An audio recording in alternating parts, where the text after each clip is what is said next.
She wants their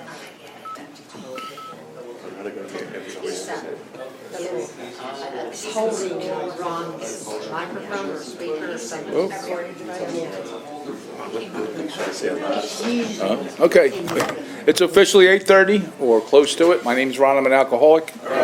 Quick announcements, I guess you guys already figured it out that for the month of March, they have a code blue at the church, so we get, squeezed into this room here. It's kind of cool, it's kind of intimate, we don't have to use a sound system, makes it a lot easier for us. It's a little bit of an inconvenience, but we'll be back to our normal room, hopefully within a week or two, depending on the temperature. It's a very noble cause what this church does. They're all about service and, homeless people, if you ever get a chance and you ever want to volunteer, or there's tons of stuff to do in Doylestown. There's a food bank and everything like that. We actually donate to that. We donate to facilities, with big books to treatment centers. We do that every Sunday night if you're interested. We're always looking for people that want to come out, carry a message of hope and recovery. We have, in the last 3.5 years, donated like close to 1,000 big books for free to treatment centers and carried a message to inside the treatment centers to the sick and suffering that may not hear a message of hope and recovery, right? So that's what we're about, and hopefully, if you'd like to join us, we have a lot of fun doing this, and with that, we got the world's greatest chair lady coming all the way from Southern Canada. Let's welcome Karen.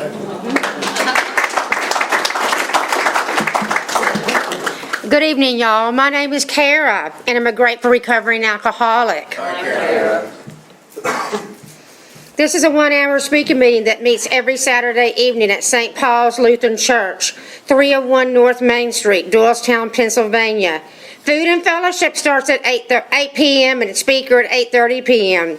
The business meeting for this group meets every Saturday at 7 p.m. to 7:30 p.m. right here. Please come early and join us. The purpose of this group is to provide a consistent message of hope and recovery through God, reliance, and service to others through the practice and teachings of the 12 steps. We record all speakers so that others may benefit from their message of recovery. If you wish not to be recorded, simply ask. This is an open meeting of Alcoholics Anonymous. The group would like to welcome everyone, especially newcomers. Is there anyone new or from out of town that would like to introduce themselves with their first name? Sam, alcoholic. Welcome. Tony, alcoholic. Welcome, Tony. Louis, alcoholic. Welcome, Louie. I'm Michelle, I'm an alcoholic. Welcome, Michelle. Einstein, I'm an addict. Hey, Einstein. Welcome. I'm Mike, I'm an alcoholic. Hey, Mike. Welcome. I'm Drew, I'm alcoholic. Welcome, Drew. I'm Gabrielle, I'm an alcoholic. Welcome, Gabrielle. One way over there. I'm Scott, I'm an alcoholic. Welcome, Scott. Welcome, everyone. The Conscious Contact Speaker Group encourages sponsorship. Would anyone with working knowledge of the 12 steps and willing to sponsor please raise their hands? Are there any announcements for the good of AA? Our sister group is a Big Book study meeting that meets every Thursday at 7:30 p.m. just up the street at Salem UCC Church, 186 East Court Street, Doylestown. Coffee is on at 6:15. We have meeting lists and big books on easy terms. Please see me or any home group member after the meeting. If you cannot afford a big book, the Conscious Contact Speaker Group will give you one at no charge. Anyone willing to make donations for the purpose of big books and CDs to help those who cannot afford them can put donations in the jar on the table marked Big Book and CD donations. All CDs are available free of charge. Please subscribe to our YouTube channel, the Conscious Contact Speaker Group of Doylestown, Pennsylvania, and our Facebook group. Subscribe and share. You can find our speakers there. Join our Facebook page to keep informed and share upcoming events and meetings. Now I would like to introduce Thomas. He's going to come up and read Just for Today, Prayer of Recovery. Let's give Thomas a warm welcome. Woo! Hello everyone, welcome home. I'm Thomas and I'm an alcoholic. Hi Thomas. I'll be reading the Just for Today Prayer of Recovery. So just for today, I will be agreeable, I will look as well as I can, dress becomingly, talk low, act courteously, criticize not one bit, not find fault with anything, and not try to improve or regulate anybody but myself. And with that being said, let's welcome Matt for the preamble. Good evening and welcome home. My name is Matt and I'm an alcoholic. Hey, Mayor. And as soon as I find the preamble, we will read it. We've read it. I got it. Alcoholics Anonymous is a fellowship of men and women who share their experience, strength, and hope with each other, that they may solve their common problem and help others to recover from alcoholism. The only requirement for membership is a desire to stop drinking. There are no dues or fees for AA membership. We are self-supporting through our own contributions. AA is not allied with any sect, denomination, politics, organization, or institution, does not wish to engage in any controversy. Neither endorses nor opposes any causes. Our primary purpose is to stay sober and help other alcoholics to achieve sobriety. And with that, I'll give you Brian with the 12 steps.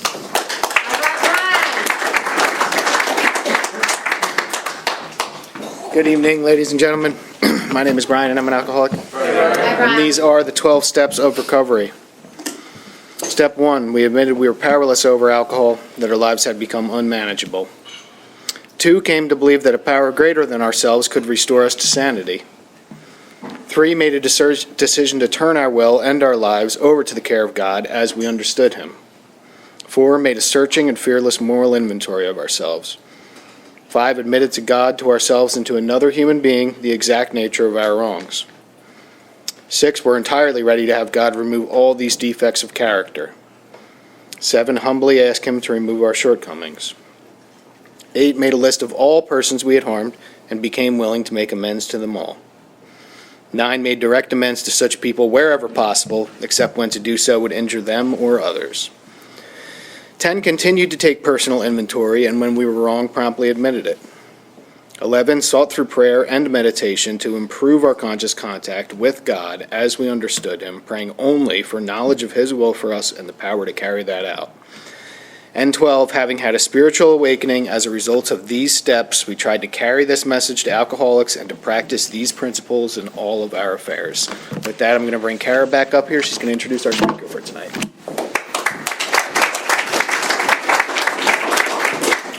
The 7th tradition states every AA group ought to be fully self-supporting, declining outside contributions.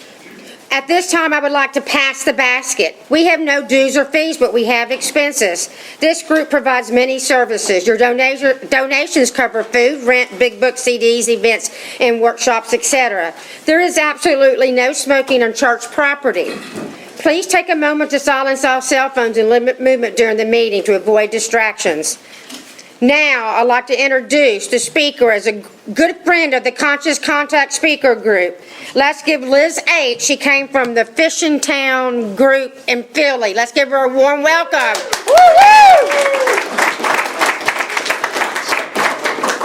Thank you.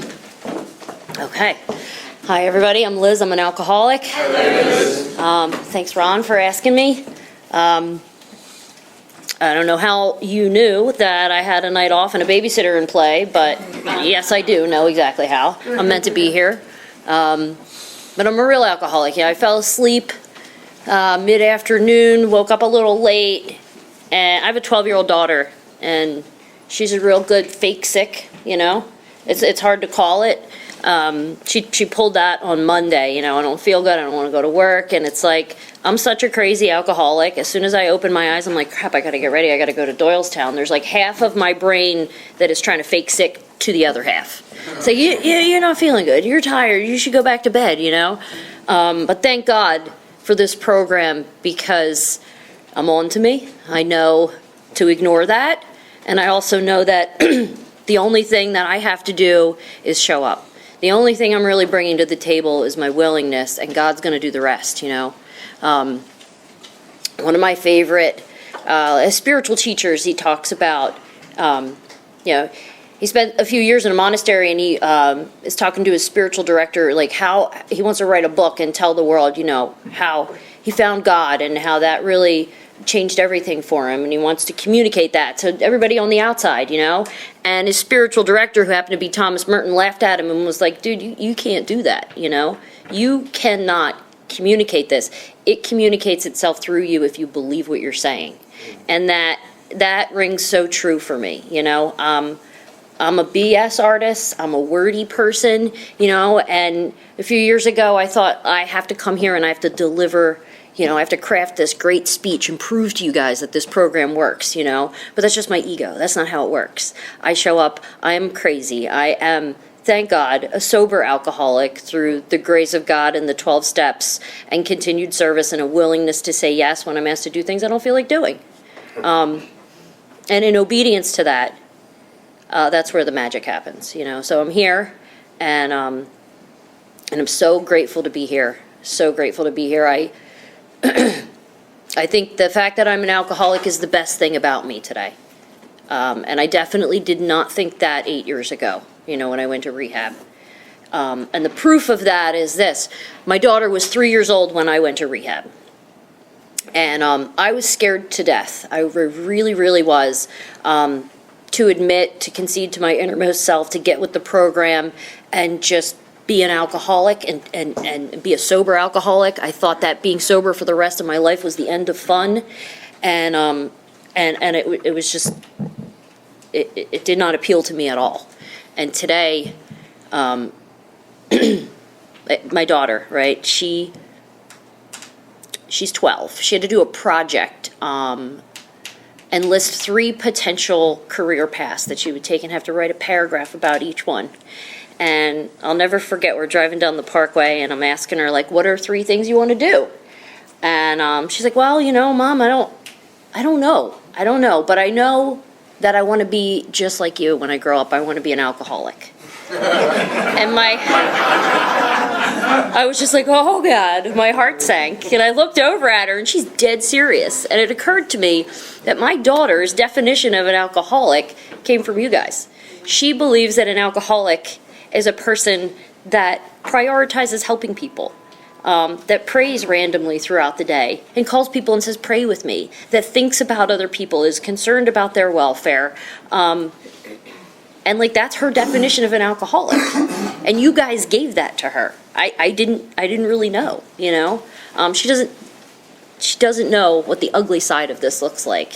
And that was the thing that really scared me the most, aside from the end of fun, was, I don't want my daughter to grow up with an alcoholic mom, And today I can say I'm so proud to be her alcoholic mom. Okay, so there we are. And I heard so many people, especially since COVID, when that happened, I was able to zoom in and connect with people like Fellowship of the Spirit people all over the world and really get connected to and hear a lot of different stories, and I can tell you what it was like, what happened, and what it's like now. The longer I'm here, the more it's, my story really is about how I develop a relationship with God. And on a daily basis, when I am seeking God, things just work out. When I wake up and I pray and I try to think about other people besides myself, the day goes well. When I fall back on my selfishness, which is my default mode, everything starts to get real hairy, and there's tension and I feel like I'm going against the current and it's me against the universe and why won't anything work out for me, But when I went through the steps with a sponsor honestly and made amends, that really unkinked a lot of the relationships that I have with people and things in my life, and it has a buoyancy now. Life is exciting. Just as exciting as when I started drinking. It was like, oh, I've arrived. This is going to be great. Everything is possible. I was able to pay attention instead of just think. There's a huge difference in that for me because I'm an overthinker, man. I will put some miles on this brain until I'm ready to jump out the window. And, this program has made me so comfortable with myself as I am in recognition of the fact that, God made me this way, and this is how I'm supposed to be, and He loves me, and, as long as I'm here, continuously willing to take care of God's kids, God takes care of me, and it's beyond my wildest dreams, and, I would have probably slapped myself in the face 8 years ago if I heard myself say that, but it really is. Life is just so incredibly fulfilling, thanks to God in this program. I'll try to get through, the timeline of my life quick, because that's, I'm the oldest of 9 kids. I have alcoholism on both sides of the family. My grandfather he was a big stepping stones guy back in the day. He started the Pep House on State Road. People called him Mike the Monk. And I grew up with my grandpa. He had AA meetings in his living room. Tuesdays and Fridays, a bunch of dudes would pile in there, eat donuts, say the rosary, talk about being drunks. And they were all older, kind of shot out looking dudes. So like that was what I thought an alcoholic was, right? And I'll never forget. I mean, I was 5 years old, crawling over people's feet under the table to get to the kitchen to have the donuts, And so I grew up with that. My father, he died of cirrhosis. I didn't really know him. My mom, I don't know. That's between her and God, what her deal is with alcohol. But her drinking really affected me as a kid. I had my first drink when I was 6 years old. I got drunk when I was 6 years old. My mom would sit on the my mom worked so hard and raised 9 children almost single-handedly. It's an absolute miracle, really. And thanks to this program, that's how I see my mother today. Her drinking is her business. She's exactly who she's supposed to be today. And I know for a fact that my mom is one of the most spiritual women I've ever known. And I wouldn't be the person I am today if it wasn't for her. But she definitely drank. And she definitely became a different person when she drank, And I was a rebellious kid. By the time I was 12 years old, I pretty much, I went from adoring my mom, thinking she was the greatest thing on the planet, to not taking orders from this woman. She has no idea what she did last night, and she's a different person this morning. And so, I'm not listening to you. I'm going to go do my own thing. And we got into a little scuffle. I also was very aware of my grandpa, who was the closest thing to me in the world, and my mom's ongoing argument about her drinking, whether she was alcoholic or not, because this was the thing that my grandpa devoted his whole life to.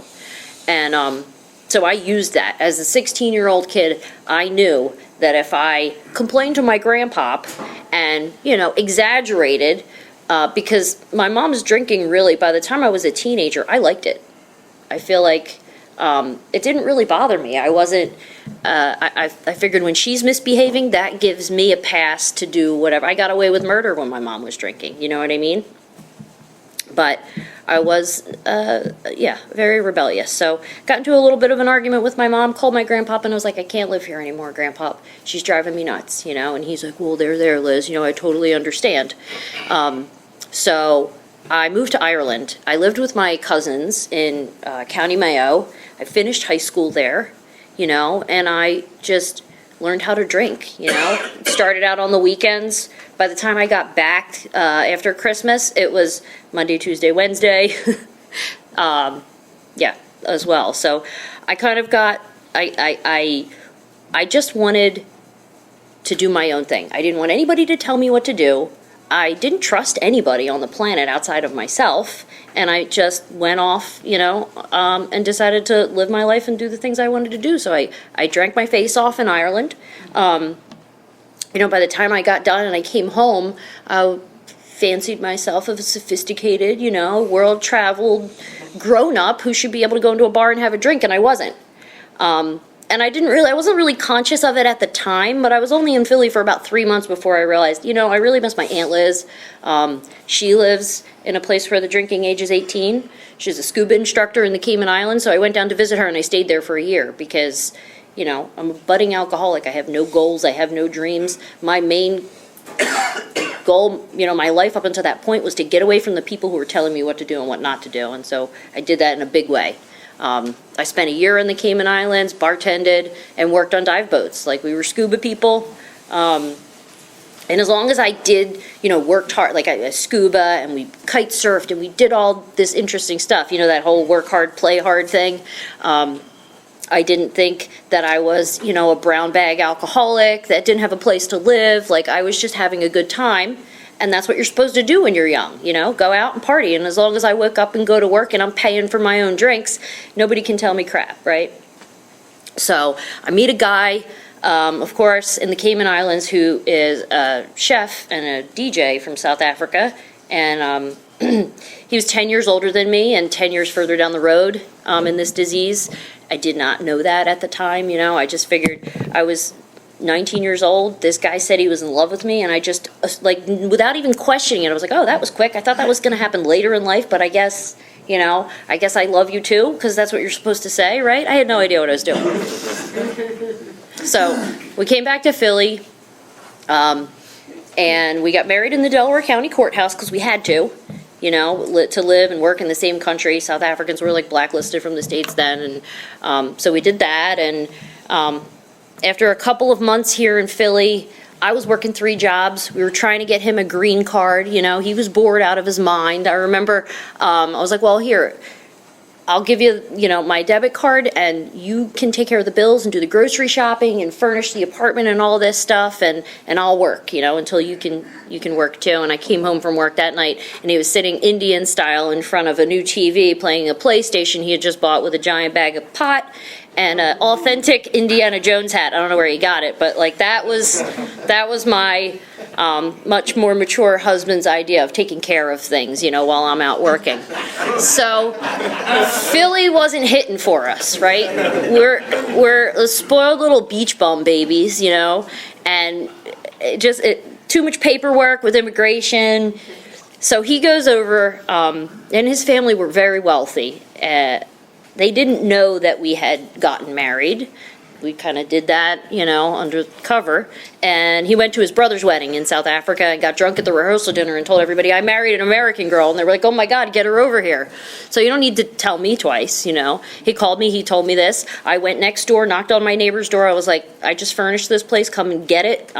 Packing, and I went to New York the next day and flew to South Africa. I love running from problems. That's pretty much the beginning of my story. Is just, I want to have a good time, and once things start becoming more complicated and I don't know how to respond or get the job done, then guess what? Plane ticket, Start over. I love to start over. I love to be the new girl in a new town where nobody knows, what a ultimately useless pain in the A I am. And so we lived in South Africa for 3 years, and it was grandiose and so exciting and beautiful there. We lived in Hermanus, which is the #1 land-based whale watching capital of the world. There were 300 southern right whales calving for 3 months of the year. It was like a big party town. Brad Pitt used to fly in his helicopter to the Marine Hotel. We lived on a vineyard. I was a beekeeper. I had 48 beehives on a local vineyard.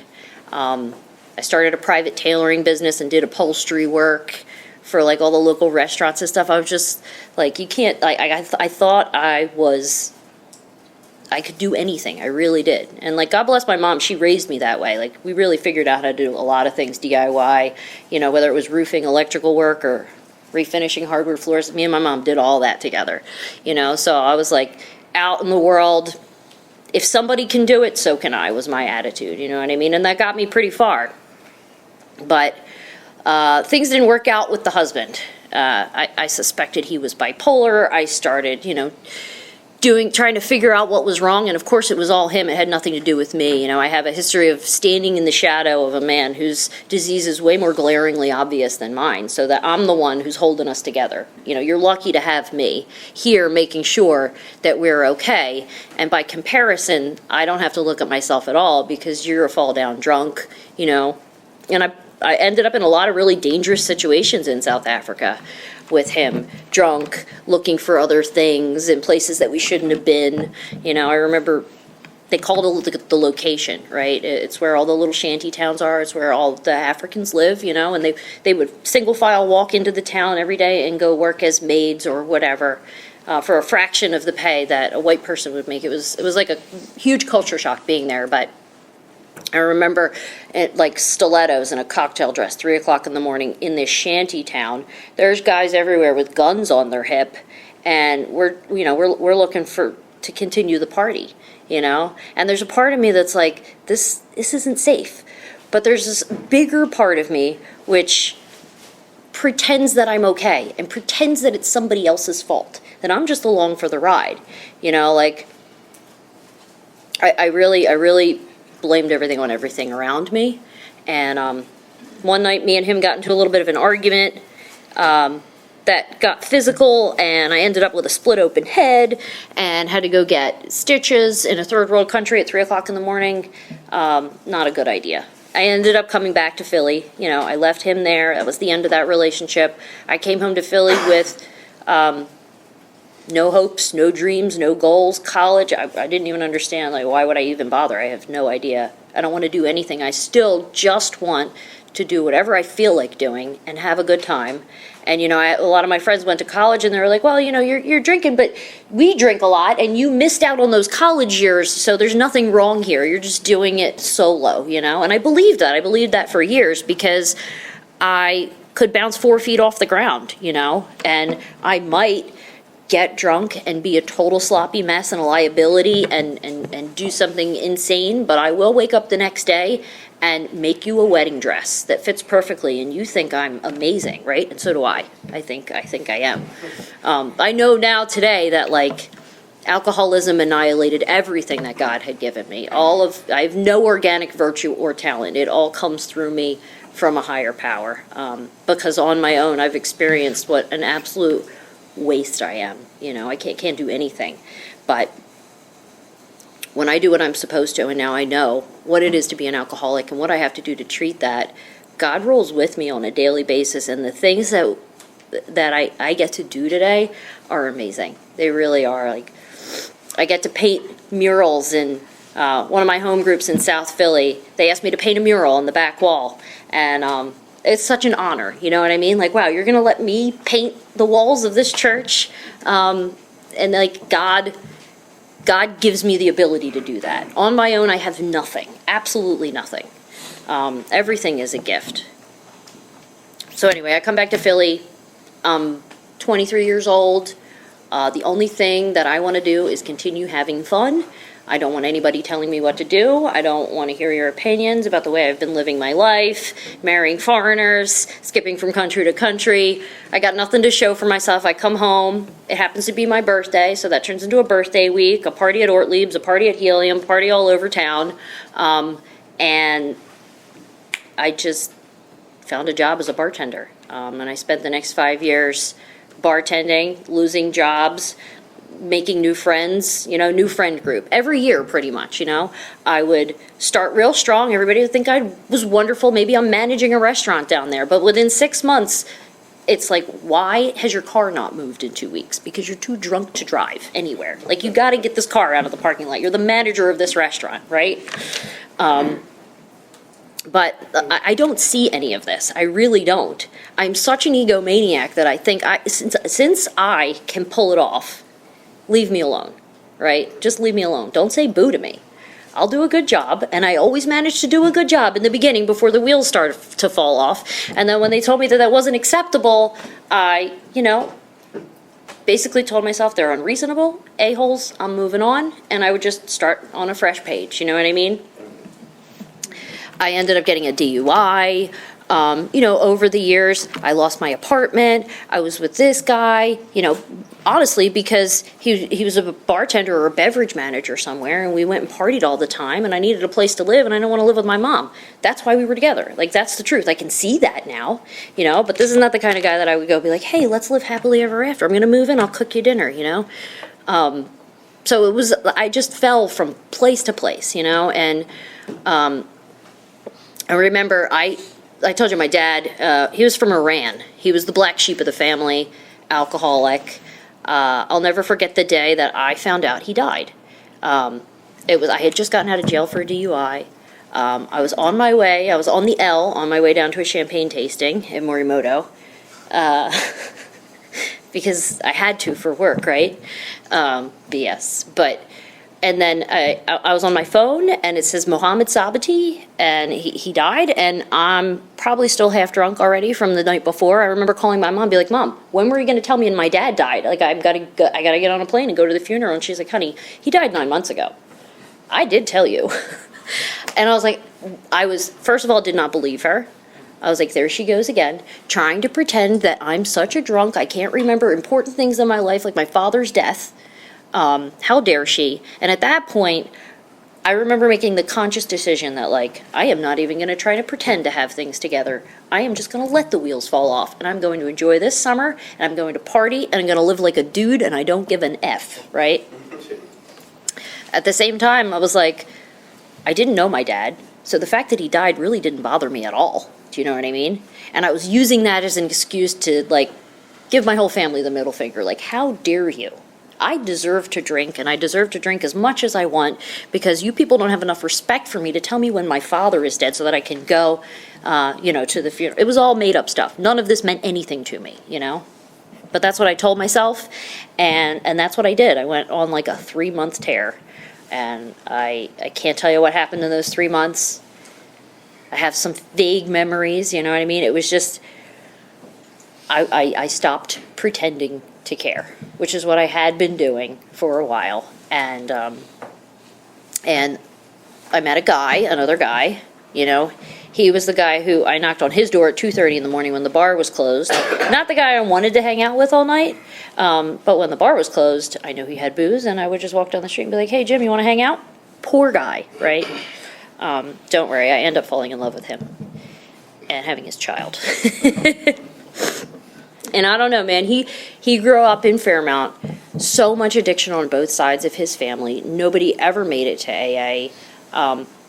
Half his aunts and uncles were dead. And I guess, years after we met, we talked about it, and I was like, why did you even invite me in? Like, now that I know what I was, and he was just like, I felt so sorry for you. And I saw so much of the people in my family in you, and I knew you needed some help. You know what I mean? And plus you were hot, so I let you in. But so within 3 months, I'm pregnant. And that was something that I never thought I was going to do. As the oldest of 9 children, I changed enough diapers. Kids are a huge responsibility. I don't want any of that, I just wanted to live out of a suitcase and have nobody tell me what I can and can't do. But the weird thing is that I remember the day that I took the pregnancy test. First of all, I stole it from CVS. And then I didn't believe it. I had to go back and steal another double pack. Because why would I spend good beer money on a pregnancy test? It's not important enough. And yeah, I really did not want a child at all. But the minute I realized that it was happening whether I liked it or not, I had a spiritual experience. It's the weirdest thing. It was like I just felt this warm gush from the top of my head rush down to my toes, and I felt like, okay, you can stop drinking now. Like I gave myself permission, or God gave me permission to like stop, and immediately followed by the thought that, and everybody has to be nice to you, so it's like you get a pass, right?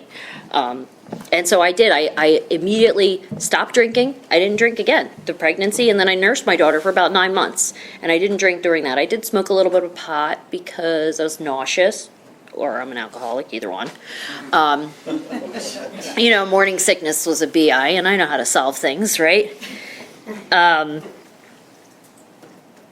So it's interesting. I just became completely obsessed with this child growing in my stomach.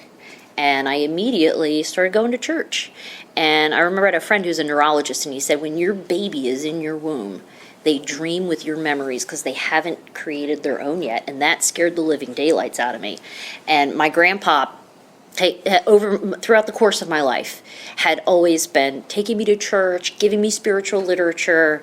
Grandpa was a runaway monk. He did probably a total of 10 years in 3 different monasteries. The last one was Gethsemane in Kentucky.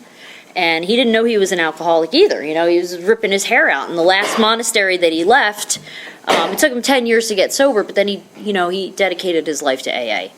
And so he's super spiritual. And, I was raised really Catholic, like front pew of church. I was afraid to have friends sleep over my house on the weekend as a 12-year-old girl because my mom might force us to say the rosary, I said the rosary on the way here, by the way. And so I start reading all these books that my grandpa gave me, and I have this and now I'm separated from drugs and alcohol, so I feel connected to God. right? And all of that stuff that I was raised with comes back, and I really want to be a good mom, and I think that the fact that I have a human being growing in my stomach is a total miracle. So, like, I'm obsessed with this, and this obsession keeps me sober, but it's just an obsession, right? Because the minute that I wean her, I have a glass of wine in my hand. And at that point, I had convinced everybody, most especially myself, that I didn't have a drinking problem because I had almost 2 years of no drinking and being such a great mom, you know? And my business was doing well. I'm a jeweler. I have a jewelry line. And that was like almost 2 years of no drinking. And I had a huge contract with the NCAA, you know, like tear it all down. Within a couple of weeks, I start drinking. I'm fighting with everybody. I'm standing in Fairmount in the middle of the night screaming at my mother-in-law to be, who's a 70-year-old woman, calling her white trash and telling her to come into the street and fight me because that's what a classy girl does. I wake up the next day, you know, and I have a baby, you know, and I'm on my best behavior for so long now that, like, that was just me when I was young, and now I'm good, you know, like, we don't have any issues here. Definitely not an alcoholic. But Jimmy wants to know why I did that, and I have absolutely no recollection of that. I actually like his mom and don't know why I would even say that, and where did this come from? I don't talk like white trash and stuff. I never did. But the reality is, when I drink, I become a completely different person. People have been telling me that my entire life, and I just believe and hear what I want to hear. You are just trying to convince me that you are right and I am wrong. And so whatever you say, I know it's fabricated. I know it's an exaggeration, and I'm not buying it, right? I remember there was a Hurricane Floyd, and I was really, really drunk. And my brothers did not want me to go out. And there's a couple bars around the corner from my mom's house. She lives like out in Villanova. And I was like, I'm going out. And they're like, oh, no, you're not. And they claimed to have tied me to the pool table. My brother Oz is like, I used my best knots, dude. I don't know how you got out of that. It took me 3 years to realize that that actually did happen. Every time they would bring it up, I'd be like, will you stop trying to convince the world that I have a drinking problem and I'm just unmanageable? Because I'm not, you know. I'm not. You're lying. Mom put you up to this. You're trying to convince me that I need to stop drinking, and it's not going to happen. What happened was 3 years later, I walk into a bar and I see a couple of friends that I went to high school with, and they start, remember when you came in here wearing your scuba gear when there was that hurricane? And I was like, what? Oh my God. Oh, that did happen. I disappeared for 3 days and came home in a cab barefoot with no money, and had somehow talked the cab driver into just giving me the ride, you know? And my mom's sitting on the porch, and I get out of the cab, and she's like, where you been? And I walk up to the steps, and I have no shoes on, and she's like, do you have to pay that guy? And I was like, no, that's fine. He's my friend. But I did. I walked into that bar that night wearing my scuba gear as a joke because there was a hurricane, and ended up going to West Virginia. I woke up in West Virginia the next day because a friend from high school has a cousin out there who was throwing a big party. That's what happened. I did not remember that. Took me 3 years to realize that they weren't lying. So I'm just like, I didn't think I had a drinking problem. You had a problem with my drinking, and for the first time in my life, I didn't have an answer. Like, I woke up so full of crap every day. I had an excuse for everything, you know, and I believed it all. I thought that, you know, it was just this, like, my life was just this episode of Curb Your Enthusiasm. It was never what it looked like. And I was 100% sure that if you gave me a few minutes, I would explain it to you, and you'd empathize with me, and you would realize that the whole world is against me.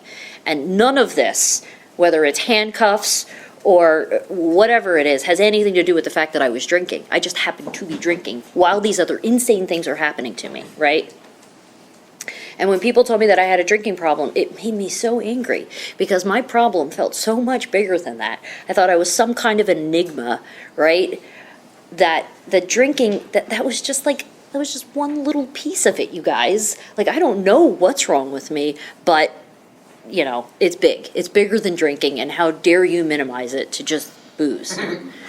And so I didn't concede to my innermost self, but all that morning when I had to explain why I would do that to my mother-in-law, and I had no recollection of it, I reluctantly signed the contract that I will not drink because I cannot excuse I can't explain my behavior, and it wasn't worth the trouble.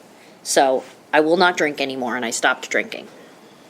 I stopped drinking, and drinking, that's what I always wanted to do. I'm a real alcoholic. I'll do drugs if you give them to me, and I will definitely become a drug addict real fast, but I'm a real alcoholic.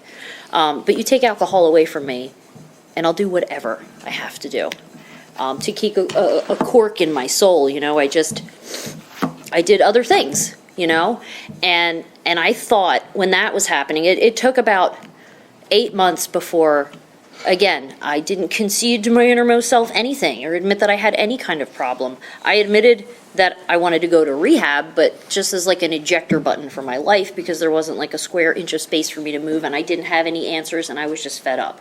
But I really thought that the answer to my problem was going to be something way more complicated, you know, like a brain tumor, than just my drinking. So thank God for non-liquid alcohol, because that's the only thing that scared me enough to go to rehab.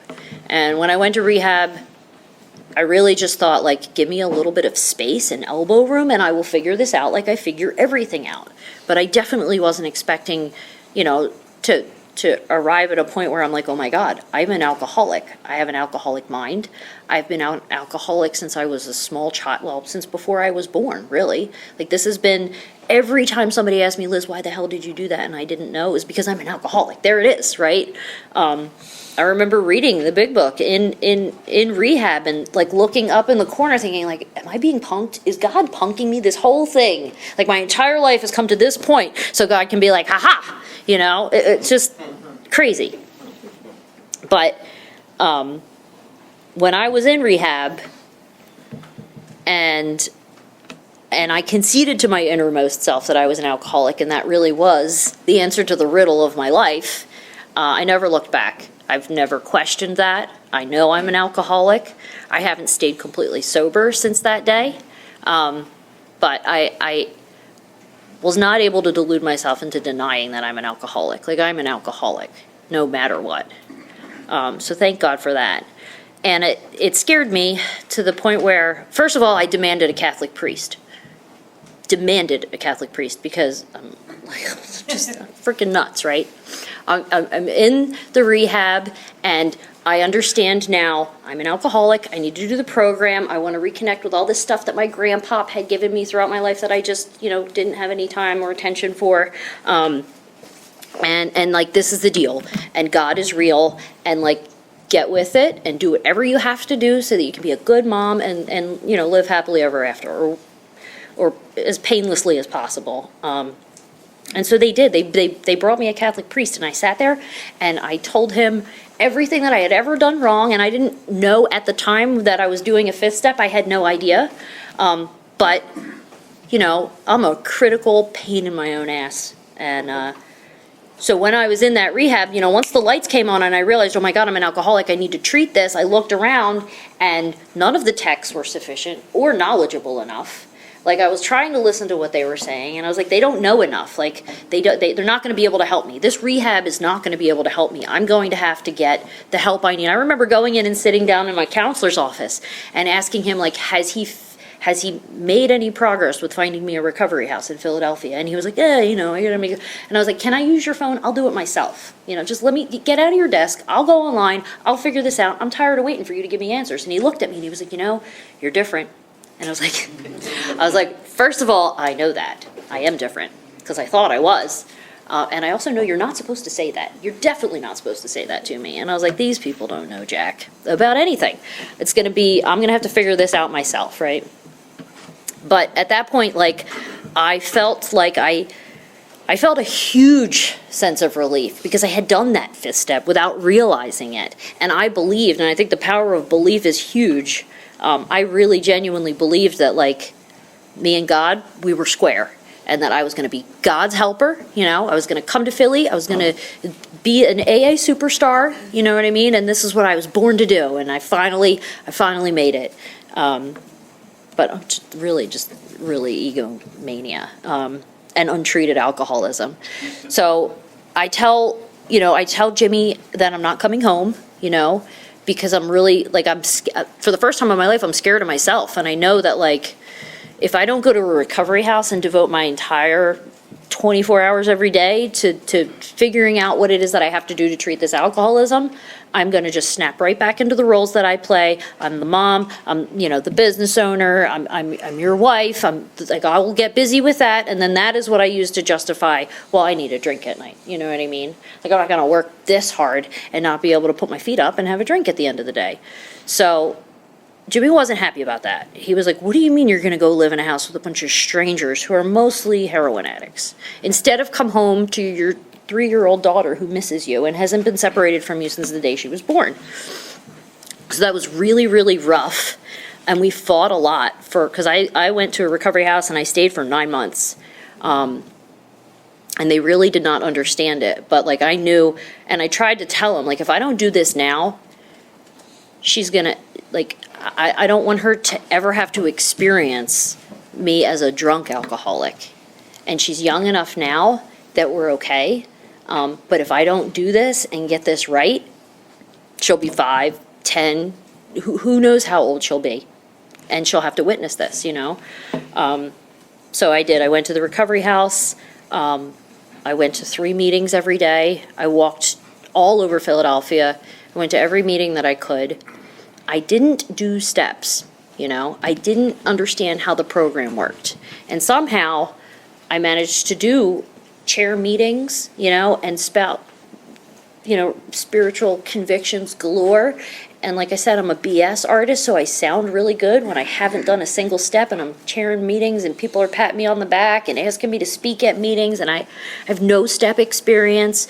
But I don't realize that. Like, I think I'm doing the program because I'm cool with like spiritual stuff and I love philosophy and all that stuff, anything where there's a lot of wiggle room, that's my spot, right? So I think I'm doing AA. I see the steps on the wall. They seem irrelevant, at this point in my life because I had that wonderful experience with God where me and the priest, we squared the deck, right? So I'm not angry at anybody. I'm really not resentful. I am free and I'm okay for the first time of my life, and God really, God loves me, but also I'm real sick. So like God did that. He really infused me with a lot of joy and hope and just this wonder and awe that I get to be alive today, and I get to, life was great. Life was really great. I had nothing. I was living in a recovery house in Grays Ferry, but I was waking up at 5 o'clock in the morning, just like tears streaming out of my eyes. Thank you, God, that I'm alive. I'm so excited to be alive. What's going to happen today, So I didn't feel like there was more that I needed to do. I thought I was acing it, and everybody thought I was great. And then I moved out of the recovery house. And within 2 weeks, I was smoking pot to go to bed and taking Adderall to go to work. And I don't even know, I didn't make that conscious decision. Because I'm an alcoholic, that's not the thing that I abused on a consistent basis. But I woke up and I was like, oh my God, this is exactly what they were talking about. It scared me. It scared me because I was trucking along, chairing meetings, helping people, giving girls rides all over town. And I thought I was AA rock star. No step work at all. Absolutely no solution, no treatment, just crazy, but in a good way. So I called Kim Package because I remember hearing her speak at a meeting, and she's good friends with my grandpa too. And I remember thinking okay, so Kim thinks that the steps are important, and I respect her. So if I ever end up in a situation where I think I need more out of this program, I will call Kim because I trust her. And I really didn't trust anybody. I thought I was the smartest person in every room I walked into, and I was going to figure, I'll figure it out. I'm real good at finding the shortest cut to the end of the road. What's the point, But I don't need to do everything. That's for other people. I can just do the necessary bits, and I'll do that real well, and I'll still get an A+. Just ego. And so I called Kim, and she's like, girl, you need to come back to the recovery house, and you need to do your steps. Are you crazy? She's like, I heard you speak at meetings, and I thought you did steps. I was like, no, I'm just a real quick study.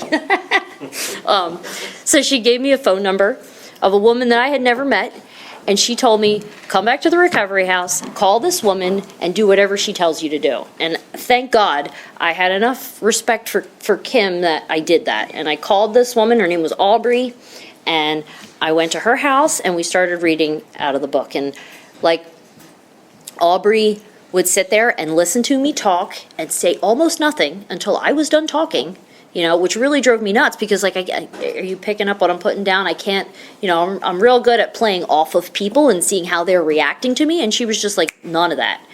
And it kind of, like, I smelled my own BS, and I was like, what's going on here? I need you to give me some reason to believe that you are with me, that you understand and empathize with me, and that I'm right and the world is wrong. And she wasn't giving me any of that, which drove me nuts.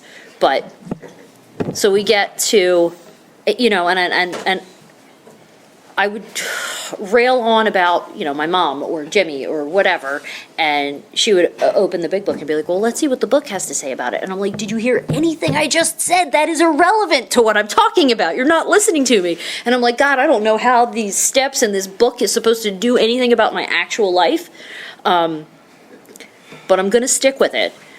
And so I remember the day that I landed on her doorstep with my fourth step.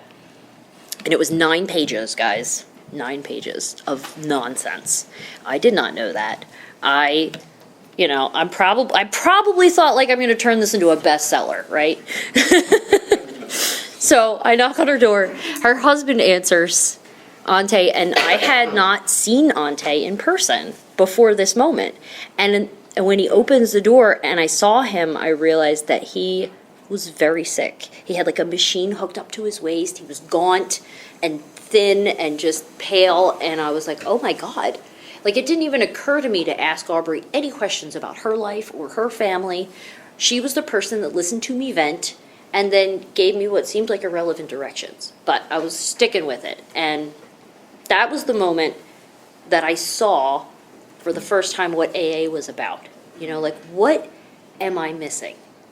How is this woman who has obviously very limited time with her husband taking time out of her day to listen to me talk about nothing important at all? And I immediately was like, Liz, stop wasting her time. Stop wasting your time. There's a lot more here that you're not aware of. And like, I'm just such an egomaniac. I think I have the clearest picture. I think I have all the information. I think I can assess things better than anybody else. And for the first time, I was like, oh my God, I'm missing most of it.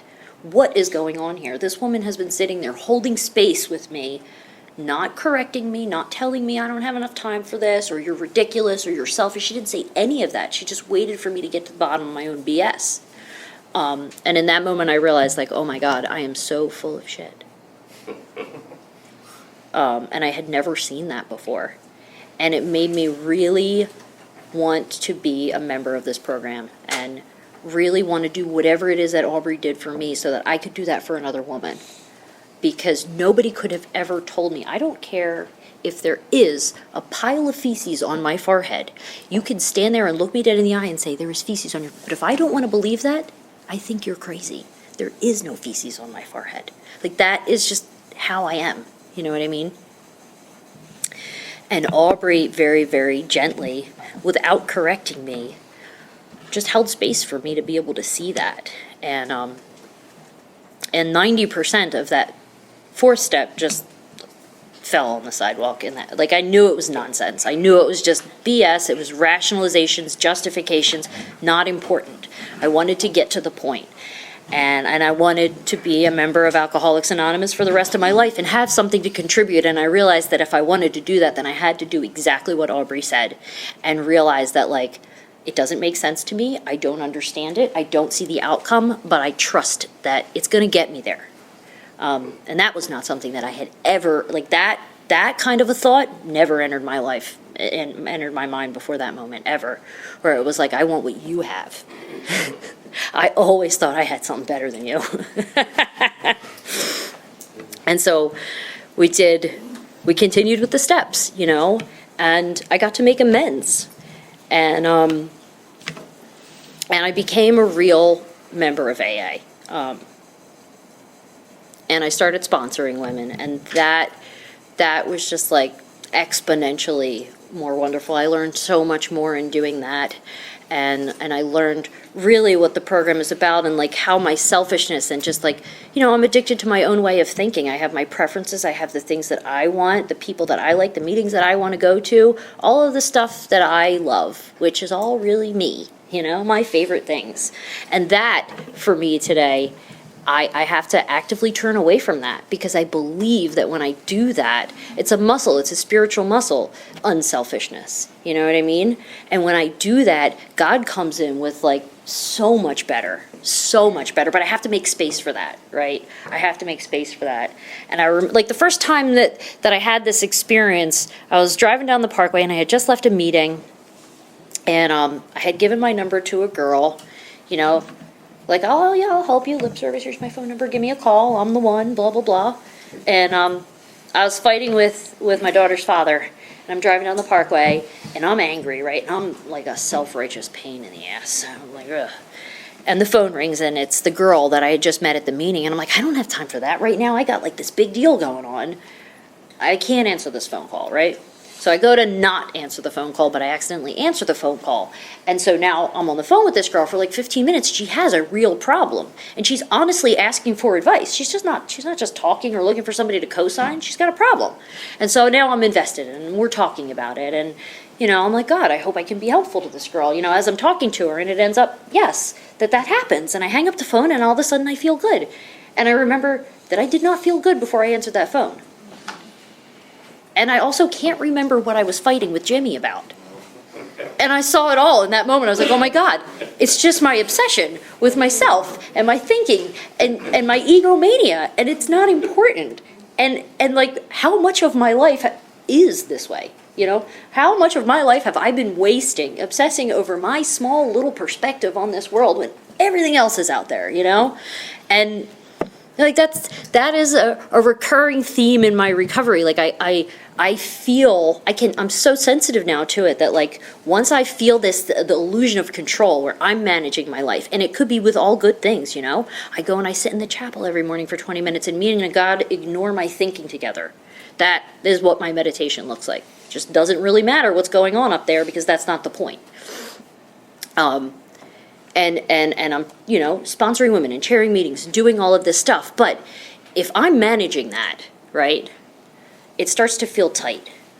That whole wonder and awe, of being able to pay attention to life instead of thinking, because I will think everything in, and I'm slicing, I'm dicing, it goes here, it goes there. I'm playing Tetris with the minutes of the day. I'm accomplishing everything, but I'm relying on myself.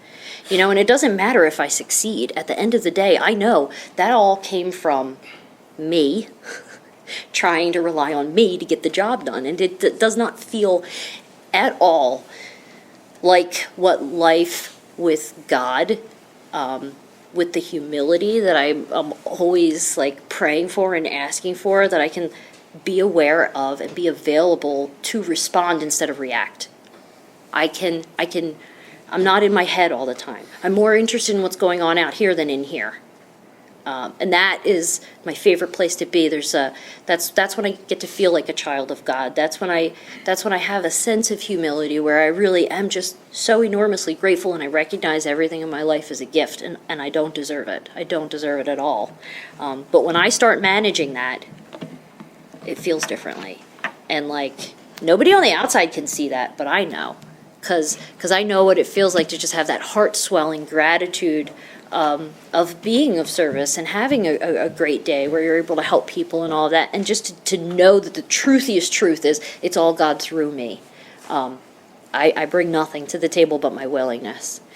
And so going through the steps, and I've been through the steps a couple of times, and I've done step work with different women around the country through Zoom, thanks to COVID and just that kind of surge of connection that I got to experience there, and was able to bring different step work to different sponsees. And I don't know, life was just beautiful, and I'm trucking along and everything's going great. And I get to go to that monastery in Kentucky where my grandpa spent a few years, and go on retreats with a bunch of people in AA, and it's all hunky-dory, and, that they say, like, are you really on good spiritual ground, or are things going your way? Well, things were going my way. It was easy. There wasn't a challenge there. It was easy to wake up and be grateful and go to a meeting and, hang out with my sponsor and hang out in church and do all that stuff. It felt great. And then one day, out of the blue, Jimmy had a heart attack on our bedroom floor. He had an undiagnosed heart condition, hypertrophic cardiomyopathy, and I spent 2 weeks in the hospital with him in a coma, a medically induced coma, and it turned out he was brain dead, and we let him go. And now, I can't believe this. I just, how could God do this to me? I was this little helper. We were so good, and life was so wonderful, and my daughter was happy, and one of the most beautiful gifts of my life, all of them really, they come from doing the things that I don't want to do, the things I want to do the least, right? And Jimmy's family was just ravaged by alcoholism and drug addiction. And I remember probably 2 years before he died, his uncle died. And the family is all squabbling over money and property and blah, blah, blah. And I'm complaining to Aubrey about this. I'm like, these people are so sick. Like here, these kids just lost their father, and these people are coming in there and they're trying to steal the house, and it's all shady, and they're all fighting, and they're not even having a funeral service, and and she's like, Liz, what would you do if it was your family and your uncle died? I said, I would make dinner, and we would all pile into my house, and we would hug each other and cry and laugh and like do what families do when you lose somebody, And she said, well, why don't you shut up and do that?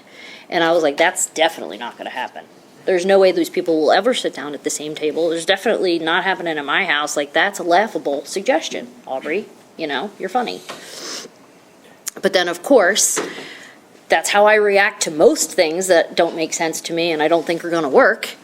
But after a couple of days, the program has made me malleable to the point where, like, if I don't want to do it, there's probably some hidden treasure in there. And so I took the suggestion of Aubrey, and I remember I made a big spread and invited his whole family over, and they hadn't sat down around a table together in 15 years. And now these people had met me as a very drunk person, and so they thought but they hadn't met me recovered and gone through the steps. And they all came over to the house. There was like 15 of them. And we had a delicious meal and a great time, and everybody, kind of looked around like, how did this happen? What's going on here, And Jimmy said, like, she goes to AA, she's sober, she's like, this works. And they couldn't believe it, actually. His cousin started going to meetings because she was like, you're different. I was like, I know, way better. And she was just dry for about 10 years. But anyway, so that happened. And then as a result of that, taking that one suggestion, the man that I loved, who grew up just in pure agony with constant conflict and death and disease and problems in the family, we started having regular Sunday dinner with his mom and cousin and uncle. Not every Sunday, but at least every other Sunday. And these weren't my favorite people. I didn't like these people. I didn't want to hang out with them. I have a big, huge family. I love those people. I'd much rather hang out with them. But Aubrey wanted me to do this with them. So, and then we never missed a birthday. We never missed a holiday. We were always there with the presents. My daughter, she loved doing that. And it was Miracle Grow for his family, somehow, this AA thing. And I remember Jimmy had only ever cried 3 times in his life. 2 weeks before he died, I caught him in the backyard, and he had tears streaming, and we didn't know he was going to drop dead. He had tears streaming down his face, and I was like, what's the matter? And he's like, Liz, because of God and AA, he said, because of you and AA, everything I think about God has changed. And I'll never forget that. Because I would pray all the time. He wasn't a spiritual guy, but he definitely loved how it looked on me. So it made it attractive to the point where he said that to me, and I thank God for that, so many little miracles happened because I'm sober and because I'm present and because I'm more interested in how I can help somebody else than living in my head and obsessing about how I can get the things that I want the way that I want them, you know? So one of the things, and it was like happy family. It was happy family. It was a miracle, you know? And that was a result of taking a suggestion that I didn't want to do. And I can tell you, like, I do love those people, you know? And Jimmy got to experience a happy, wholesome family, you know, with me and his daughter and his family before he died, and that wouldn't have happened, you know, if I didn't take that suggestion. It's crazy to me when I look back how little it takes with some willingness can create, like, really beautiful things. We would go down to Wildwood every summer for the last 2 weeks, and I remember we had my daughter and my niece with us, and we would always stop at the Las Vegas diner before we had to drive home. And so we were there, and this was the second time he had ever cried. And we were sitting there, and they had this corny old music on the jukebox, you know, oldies, and I saw tears in his face, and I was like, oh my God, what's the matter? And he's like, I wish I knew they were the good times when I was living them. And he was talking about being a kid before all his aunts and uncles got hooked on drugs and catastrophe struck, you know, down in Wildwood, jumping in the pool, everybody's, you know, having a good time, and he had them. He had his uncles, he had his aunts, his mom and dad were there, and, like, everybody wasn't dead yet. And he wished he could have relished that, you know. And I remember feeling like, oh my God. And on his father's side, his father died of a heroin overdose when he was 16 years old, and he found him in the car. And like that, it's just this tragic story after story. His Uncle Ralphie fell through a skylight, went through a wood chipper, and Grandma became an alcoholic and just sat and drank herself to death in the kitchen. It's just tragedy, tragedy, tragedy. And I love this man, and he's crying, and he's, you know, and I'm like, God help him, you know? And I know his dad had a sister, Aunt Bethy, who he hadn't talked to in 15 years, and he loved Aunt Bethy. And we're sitting in the diner, and he's telling me about Aunt Bethy, and I was like, well, where is she? And he said, she lives in Hatboro. And I was like, well, then why don't you reach out to her, you know? But I don't know what it is about dudes. It's just like, he won't do it. I know he won't. I don't know whether he's scared or he thinks that, like, they're going to think that he wants something and he doesn't, you know what I mean? So we put the kids in the car, and we're sitting outside at the Las Vegas diner, and is that right? Yeah. It's okay, baby. We love you. I'm going to finish with this one.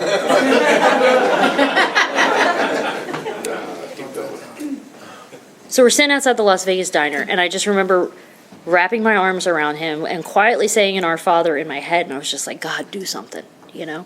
Do something, please. And I'm thinking, like, let's just muster up the courage to reach out to Aunt Bethy and say, hey, guess what? I have a child. Do you want to meet her? You know, we can drive up there. We can have breakfast with her or something like that. That's what I'm thinking. And I'm saying this to Our Father, and I'm crying, and we get it together. We get in the car. We pull down the street. We turn on 13th Street, and it's like 2 o'clock in the afternoon. There's nobody around. And Jimmy stops the car. He puts it in park. There's a woman standing in the middle of the road. He gets out of the car, walks over to this woman, and I watch them wrap their arms around each other for like 5 minutes. I'm sitting there like, who the hell is that? And like, should I move the car? We're in the middle of the street, you know? It was Aunt Bethy. It was Aunt Bethy. She had lived there the whole time. Her husband was a firefighter, had passed away. She sold the house in Hatboro and moved down to Wildwood, and she had been there the whole time. And she just happened to be standing in the street because somebody was delivering her cigarettes, and she decided on that day, instead of making them come up to the door, she would stand in the street, and that way they could just hand them to her out the window. And Aunt Bethy they came over to the car, and I was like, what is this, you know? And the girls were so happy because Aunt Bethy had a pool, and she's like, you guys aren't going home, get out of the car, get your swimsuits on, jump in the pool. And we stayed, and we spent the day with Aunt Bethy. And now Jimmy, it was like a totally different experience. You know, that, oh, vacation's over, I don't want to go home feeling was replaced by we get to go home and work and earn it all over again, you know? And that, when Jimmy died, Aunt Bethy was there in my house with my daughter, you know? But these are miracles, and there are so many of them. I'm out of time, but so many miracles and just the most beautiful things in my life have come to me through this program. And like I can't live without it. I can't live without God. I got a taste for it. It's just the most beautiful thing in the world, and I hope